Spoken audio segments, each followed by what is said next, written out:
କ'ଣ ହେଲା? ଅଫିସରେ ପହଞ୍ଚିଗଲି। ଅଫିସରେ ପହଞ୍ଚିବନି କ'ଣ ଚନ୍ଦ୍ର ଯାଇ ପହଞ୍ଚିବ? ଶୁଣ ବେଶୀ ତେଲ ମରା କଥା ଗୁଡ଼ା ମୋତେ କୁହନି, ନହେଲେ ସେ ତେଲକୁ ଗରମ କରିକି ଚେଙ୍କା ଦେଇଦେବି ତମକୁ। ଫୋନ୍ ରଖ। ପୁଣି କ'ଣ ହେଲା? ନାଇଁ ଆଜ୍ଞା, ମୋ ଖାଇବା କଥା କାହିଁ ପଡ଼ିଛି? ଆପଣ ଖାଆନ୍ତୁ, ଆପଣଙ୍କ ବାପା ମା ଖାଇବେ, ଆପଣଙ୍କ ପିଲାମାନେ ଖାଇବେ, ଆପଣଙ୍କ ସାଇ ପଡ଼ିଶା ଖାଇବେ। ମୋର କ'ଣ ଅଛି କହିଲେ? ମୋତେ ଗୋଟେ କଣାଟା ଦେଇଦେଲେ ମୁଁ ମୋର ସେଠି ରହିଯିବି, ଆଉ ପଖାଳ ଗଣ୍ଡେ ଦେଇଦେଲେ ଖାଇଯିବି। ଆମେ ତ ଚକ୍ରାଣୀ ବକ୍ରାଣୀ ଲୋକ, ଯୋଉ ମଇଳା ଲୁଗା ପିନ୍ଧିକି ବୁଲୁଛୁ।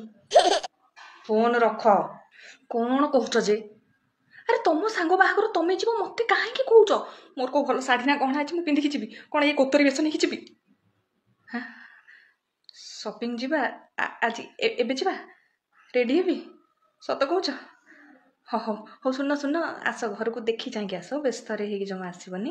ହଁ ଆଉ ଶୁଣ, ଆସିଲା ବେଳକୁ ମଟନ୍ ନେଇ ଆସିବ। ରାତିରେ ତମ ଫେଭରେଟ୍ ମଟନ୍ ବିରିୟାନୀ ବନେଇଦେବି। ବନେଇଦେବି? ହଉ ଆସ, ଆରାମସେ ଆସ।